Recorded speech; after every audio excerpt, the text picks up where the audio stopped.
YS Jaganmohan Reddy ఒకవైపు నరేంద్ర మోదీని విమర్శించడానికి ఏమాత్రం సిద్ధం కావట్లేదు. కేంద్ర ప్రభుత్వ వైఫల్యాల్ని ఎండగట్టడానికి కూడా ఆయన ఎక్కడా పెదవి విప్పట్లేదు. నీట్ ఎగ్జామ్ ఫెయిల్ అయ్యి పరీక్ష పేపర్ లీక్ అయిన కారణంగా దేశవ్యాప్తంగా 22 లక్షల మంది, ఆంధ్రప్రదేశ్లో 50,000 మంది సుమారుగా విద్యార్థులు సతమతమైనప్పటికీ వైఎస్ఆర్సీపీ నుంచి పల్లెత్తు మాట వినిపించలేదు. కేవలం నీట్ ఎగ్జామే కాదు, ఆ తర్వాత సిబిఎస్ఈ సహా వివిధ పరీక్షా పేపర్లు వరుసగా లీక్ అయిన దాని మీద దేశవ్యాప్తంగా విద్యార్థులు తీవ్రంగా కలత చెందుతున్నారు. కానీ వైఎస్ఆర్సీపీ మాత్రం ఈ సమస్య మీద మాట్లాడేదానికి ఏ కోసానా సిద్ధం కాలేదు. అలాంటి వైఎస్ఆర్సీపీ అధినేత స్వయంగా జగన్మోహన్ రెడ్డి తాము కేంద్ర ప్రభుత్వ విధానాల మీద మాట్లాడబోము అని అధికారికంగా ప్రకటించిన తర్వాత కూడా ఇప్పుడు నేరుగా జగన్ కాంగ్రెస్ బంధం బలపడుతుంది అనే కథనాలు తెర మీదకు తీసుకొస్తున్నారు. అంటే బీజేపీతో సఖ్యతగా మెలగాలని జగన్మోహన్ రెడ్డి ప్రయత్నం చేస్తుంటే జగన్మోహన్ రెడ్డి తెర వెనక కాంగ్రెస్తో పావులు కదుపుతున్నారు, కాంగ్రెస్తో స్నేహం చేస్తున్నారు, హాట్లైన్లో రాహుల్ గాంధీతో మాట్లాడుతున్నారు. ఇలాంటి కథనాల్ని ఉద్దేశపూర్వకంగా తెర మీదకు తీసుకొస్తున్నారా అనే అనుమానం ఎవరికైనా కలుగుతుంది. ఎందుకంటే గడిచిన 7-8 ఏళ్లుగా వైఎస్ఆర్సీపీ పూర్తిగా బీజేపీతో కలిసే సాగుతోంది. బీజేపీతో పరోక్ష స్నేహాన్ని కొనసాగిస్తోంది. ఆంధ్రప్రదేశ్లో బీజేపీ ప్రత్యక్షంగా తెలుగుదేశంతో, పరోక్షంగా వైఎస్ఆర్సీపీతో స్నేహం చేస్తున్న విషయం కళ్ళెదురుగా కనిపిస్తోంది. ఆంధ్రప్రదేశ్లో అన్ని పార్టీలు బీజేపీ వెంటే ఉంటాయని, ఏపీలో బీజేపీ అంటే బాబు, జగన్, పవన్ అని జనానికి ఎరిగినటువంటి విషయం.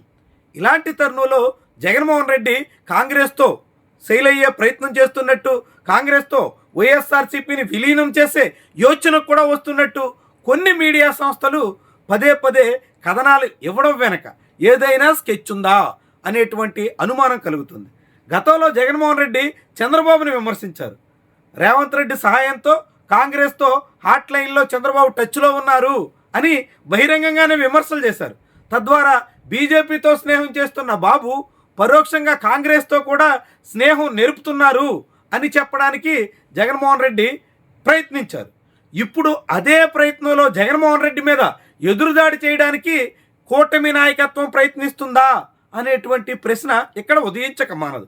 ఇటీవల అమిత్ షా దేశవ్యాప్తంగా బీజేపీ ఒంటరిగానే పోటీ చేయబోతుంది, వివిధ రాష్ట్రాల్లో కూడా సొంతంగా బలపడే దిశలో ఉన్నాం అని ప్రకటన చేసిన తర్వాత ఆంధ్రప్రదేశ్లోని కూటమి పక్షాల్లో, ముఖ్యంగా తెలుగుదేశం, జనసేనలో కలవరం అయితే మొదలైంది.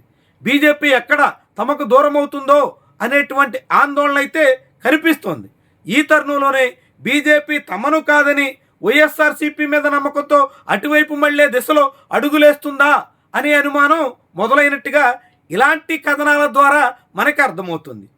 ఈ కథనాల ద్వారా బీజేపీ నాయకత్వం వైఎస్ఆర్సీపీ వైపు మొగ్గు చూపుతుంటే అసలే వైఎస్ఆర్సీపీ కాంగ్రెస్తో టచ్లో ఉంది అని చెప్పడం ద్వారా బీజేపీ వైఎస్ఆర్సీపీ బంధానికి బీటలు వేయించాలి, అలాంటి బంధం బలపడకుండా చూడాలి అనే భావన కూటమిలోని తెలుగుదేశం, జనసేనలో ఉన్నట్టుగా కనిపిస్తోంది అనే మాట అయితే వినిపిస్తుంది. ఏమైనా ఆంధ్రప్రదేశ్ రాజకీయాలు మాత్రం బీజేపీతో ఎవరుంటారు, బీజేపీతో దగ్గరయ్యే ప్రయత్నంలో ఎవరు ముందడుగు వేస్తారు అన్న దాని మీద పోటీ అయితే నడుస్తున్నట్టు చెప్పాల్సి ఉంటుంది.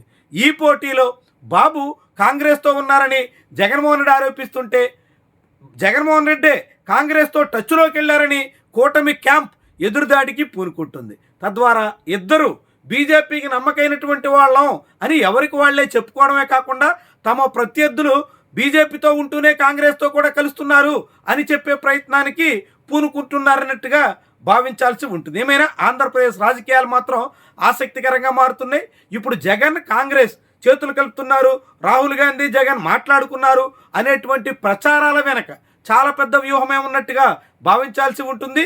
జగన్ మీద బీజేపీకి సానుకూలత పెరగకుండా చేయాలన్న సంకల్పంతోనే ఈ తీరున ప్రచారాలు చేస్తున్నట్టుగా చెప్పాల్సి ఉంటుంది. మరి ఈ ప్రయత్నాల్లో ఎవరు సక్సెస్ అవుతారు, ఇలాంటి ఎత్తుగడల ద్వారా ఎవరు విజయవంతమవుతారు, నిజంగానే జగన్మోహన్ రెడ్డి కాంగ్రెస్తో చేతులు కలుపుతున్నారన్న ప్రయత్నం ద్వారా, అలాంటి ప్రచారం ద్వారా బీజేపీ, జగన్ మధ్య అలాంటి సఖ్యతకు చెదరగొట్టాలనేటువంటి ప్రయత్నంలో కూటమి నాయకత్వం సక్సెస్ అవుతుందా?